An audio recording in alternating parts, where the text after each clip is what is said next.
Hello everyone, so this is Proud Waray and welcome back to my YouTube channel. And today's video po ay gagawa po tayo ng review about sa aking YouTube channel. Monetized turn to demonetized and monetized for the second time around, guys. So, gagawa po tayo ng review from the beginning kung bakit siya na-demonetize and then to reapply ng ating YouTube channel. So, ayan po. Sisimulan na po natin ang ating review. So, if you like this video, just give me a thumbs up and comment down below and subscribe para lagi kayo updated sa aking mga videos na i-upload ko. So,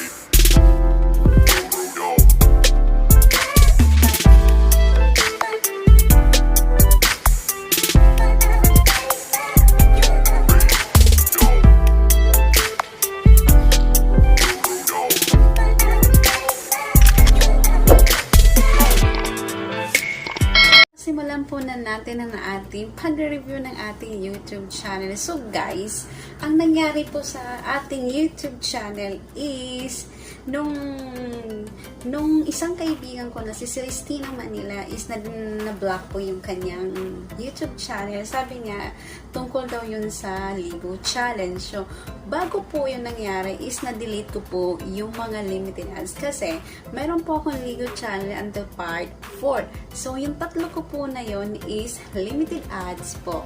It means yellow icon. So, yung mga yellow icon na yun is dinelete ko yun. Kasi, may nabasa din kasi ako doon sa community ng YT na bawal ang limited ads or yung yellow icon. So, dinelete ko yun. So, ang natira ko po na video sa Ligo Challenge is yung part 1 na may ads. Means, green icon po siya. So, yung green icon na yun, iniwan ko po yun. Iniwan ko siya dahil may ads. Kasi akala ko noon, hindi magkakaproblema ang YouTube channel ko dahil iniwan ko siya kasi nga may ads, diba? So, ibig sabihin, pag may ads ang yung video is, eligible siya, ma-monetize, diba? So, wala siyang problema. Kasi binigyan siya ng ads. So, yun nga guys, dinelete ko na yung iba. So, meaning, makikita nyo na ang natira na lang yung part 1 ko na Ligo Challenge na puro green icon. Puro green icon lahat ng video ko. Ultimo LS ko. Live streaming ko is green icon. Ultimo ko yung mga upload video ko, my personal video ko, personal vlogs ko is green icon. Wala na pong naiwan na limited ads or yellow icon. So, nung time na yon, nung October 26 at 12 noon, nakareceive ako ng message ni Lolo. Sabi niya kasi sa akin na yung sabi niya, sandali hanapin ko no, sandali. Ayan guys, ipapakita ko sa inyo kung ano ang message sa akin ng YT sa Gmail ko. Ito po yung makikita nyo dyan yung message. So, sabi nung na-receive ko ng message, your channel is no longer eligible to monetize, sabi, and learn to reapply. So, ayan po yun. Tapos, sinabi niya, kasi, ni-review daw ni YT yung aking mga videos, mga upload ko, mga content ko, review. Ayan, sabi niya, during a recent review, our team of policy specialists carefully looked over the video. As you uploaded to your channel, Proud Waray, we found that significant portion of your channel is not online with our YouTube partner program policies. As of today, your channel is not eligible to monetize and will not have an access to monetize tools and features. Please go to your monetize page to read more. So, sinundan ko po yun. pumunta po ako sa aking monetized page. So, ayan, ipapakita ko rin ulit sa inyo ang aking monetization page. Ayan po ulit ang nakasulat. Guys, ipapakita ko po sa inyo yung message sa akin sa monetization page. Ayan po. Ayan talaga siya. So, ang sabi doon sa monetization page ko, ipinakita doon kung ano ang aking violation. So, ito po yun. Makikita, channel monetization. Ayan. Your channel is no longer eligible to monetize. After reviewing your application, we found that your channel doesn't follow all of and they have some YouTube monetization policies. Meron po rin doon. Di ba? May nakalagay doon. May nakalagay yung mga policies, mga message. Ang dami-dami. Hindi ko mahirap maintindihan kasi English. Ayan guys. So, number 1. Ayan po. Number 1. What should you do next? Sabi dito, number 1, review our feedback. Then sabi, our review found that your channel contains the following. Then, pinakita na po dito sa akin ang ating violation. So, I have violation. Ang violation po niya ay sexually gratifying content. So, question mark. Ano ang aking sexual gratifying content? Ano yun? Diba? Kasi pagkakalam ko, sabi ko sa sarili ko, paano ako nagkaroon ng violation na sexually gratifying content, wala naman akong nakakagad doon. Diba? Kasi pagkakaalala ko yung pagkakainan ko, yung sexual na may nangyayari, may something na content, diba? Kayo may napost na yung mga ganyan, diba? Oh my God! At ipapakita ko sa inyo, ayan, ipapakita ko na agad, ayan guys, ipapakita ko na agad sa inyo ang aking sinasabi, yun ang dahilan bakit ako na-demonetize. So sabi nila, ito daw ang dahilan bakit ako na-demonetize, yung aking Lego Challenge. So iyan po, ipapakita ko sa inyo ang aking Lego Challenge video. So mabuti na lang, mayroon ako nakatago. May na-upload ako sa aking Facebook. So ayan po, nakikita nyo yan mayroon po ako short, white t-shirt. Wala po kayo kahit na ano makikita doon na bakat. Ultimo, yung private part ko doon. Wala kayong makikita na kahit anong bakat. So, question mark po yung bakit ako na-demonetize dahil dito. Itong video na to is may ads po siya and green icon. Diba? So, eligible siya, namomonetize siya at may ads siya. So, question mark po yun. Pero, tapos makikita din kasi niya yung mga previous. Ito yung mga previous videos ko talaga na puro green. And puro talaga din pati yung mga vlogs ko is green. Wala po akong CPR, wala rin po. Kasi delete talaga ako nung after na nalaman ko po na yung isang kaibigan ko is na-block yung channel niya. So, nasabi din kasi ng pinsan ko na bawal talaga din ang limited ads. So, dinelete ko yung mga limited ads.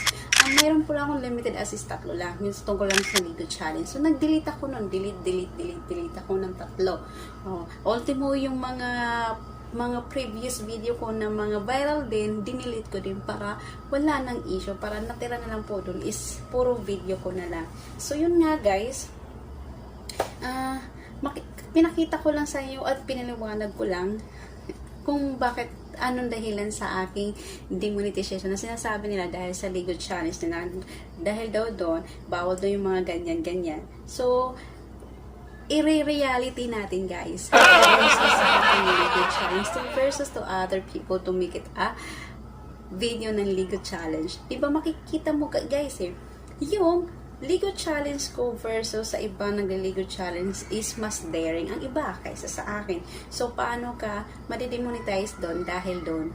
Sa Lego Challenge mo, hindi ka naman nakakabad. Naka-white t-shirt ka na naka-short. Wala na ka naman makita doon kahit anong bakat. Diba? Pero yung iba makikita mo, talagang bakat. Pero, ang kanilang channel is still alive. Hindi sila na-demonetize, hindi sila na-block. Mayroon siguro ibang reason bakit tayo na-demonetize.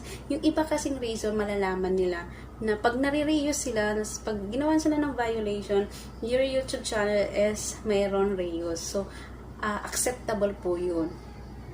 Kasi meron kang sinabi ni Whitey yung problema sa channel mo kasi nakalagay dun sa violation mo is reuse.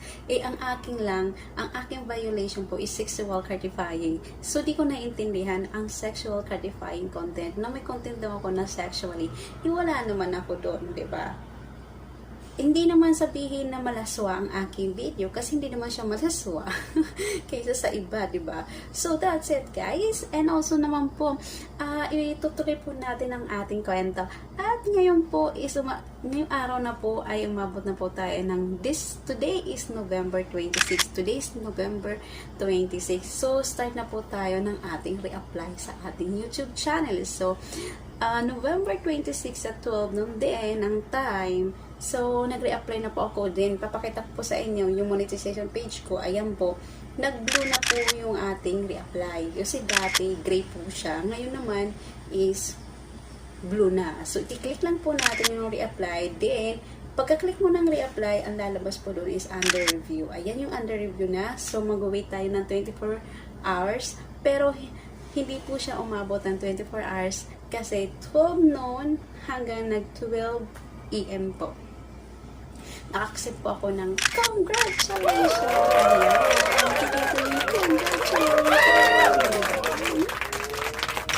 Congratulations! Makikita nyo ang sabi dyan, congratulations, you've been approved to join the YouTube Partner Program. So, I'm so happy and I'm so blessed na na-approve po ang ating reapply in easy. Wala pong problema pero na-tense talaga ako na akala ko baka hindi ako agad ma-approve.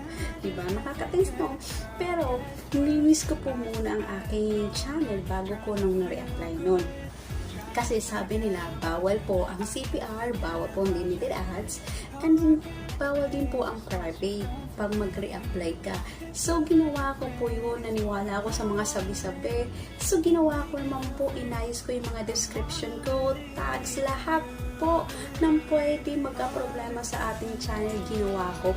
Humingi ako ng advice sa aking pinsan na nagtatrabaho sa YouTube. So, sabi ko, anong gagawin ko pag mag-reapply ako? Sabi ng pinsan ko, mag-delete ako ng mga CPR, mag-delete ako ng mga eligible pong view, mga kung mayroon man ako, and mga limited ads or CPR, mga ganyan. So, ginawa ko po yun, nilinis ko po yun, at saka sabi niya, ayusin ko daw yung tags kasi minsan po nagkakaproblema po tayo sa tags. Kasi, yung iba daw, binibase nila sa tags.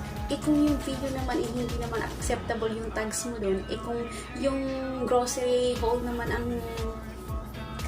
ang video mo, tas lagyan mo dun ng ibang tags, diba?